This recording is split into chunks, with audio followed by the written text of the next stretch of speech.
Revenue કર્મચારીઓ દ્વારા વિવિધ પ્રકારની માંગણીઓ, એમની અંદર ક્લર્ક, રેવન્યુ તલાટી અને નાયબ મામલતદાર આ ત્રણેય સંવર્ગની જે માંગણીઓ છે એ માંગણીઓ બાબતે વિવિધ એમની પડતર માંગણીઓ છે એ બાબતે આવેદનપત્ર આપવામાં આવ્યું છે.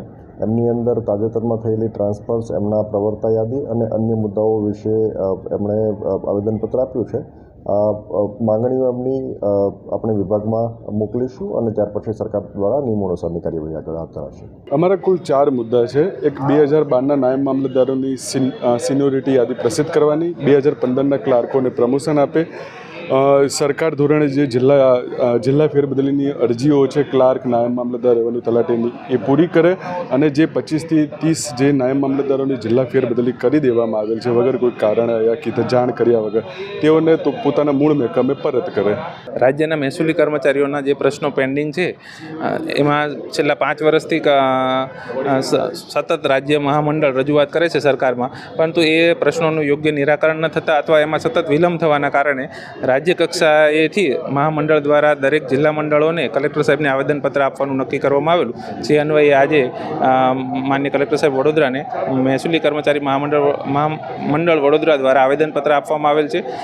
પ્રશ્નો સામાન્ય રીતે 4 જ મુખ્ય પ્રશ્નો છે. 10 વર્ષથી વધારે સમય થઈ ગયેલો હોવા છતાં ક્લાર્ક જેને પ્રમોશન મળવાપાત્ર છે એ લોકોના પ્રમોશન ડ્યુ છે. એવી જ રીતે સિનિયોરિટી લગભગ છેલ્લા 8 વર્ષથી વધારે સમયથી બની નથી. તો આ એ જેમાં સરકારની સૂચનાઓ છે કે એમને દર વર્ષે બનાવવાની છે, પણ એ સિનિયોરિટીના પ્રશ્ન પેન્ડિંગ છે. રાજ્યમાં જિલ્લા ફેર બદલીઓની અરજીઓ વિભાગ કક્ષાએ મોટા પ્રમાણમાં પેન્ડિંગ હોવા છતાં એના પર નિર્ણય નહીં થવાથી ઘણી મહિલા કર્મચારીઓ અને ફિઝિકલ હેન્ડીકેપ જેવા કર્મચારીઓને અન્યાય થઈ રહ્યો છે. તો આની માટે સરકાર કક્ષાએ અમારી રજૂઆત છે અને એ પ્રશ્નો સામાન્ય રીતે સરકાર અથવા વિભાગ કક્ષાએ નિવારણ લાવી શકાય એવા છે. સરકારના કર્મચારીઓ સરકારને રજૂઆત કરવા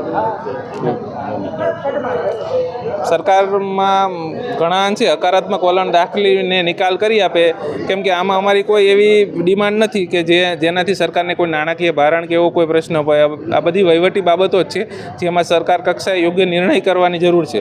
તો અમે આશા રાખીએ કે આ બધા પ્રશ્નોનું ઝડપીને હકારાત્મક નિર્ણય કરી આપે એવી આશા રાખીએ છીએ.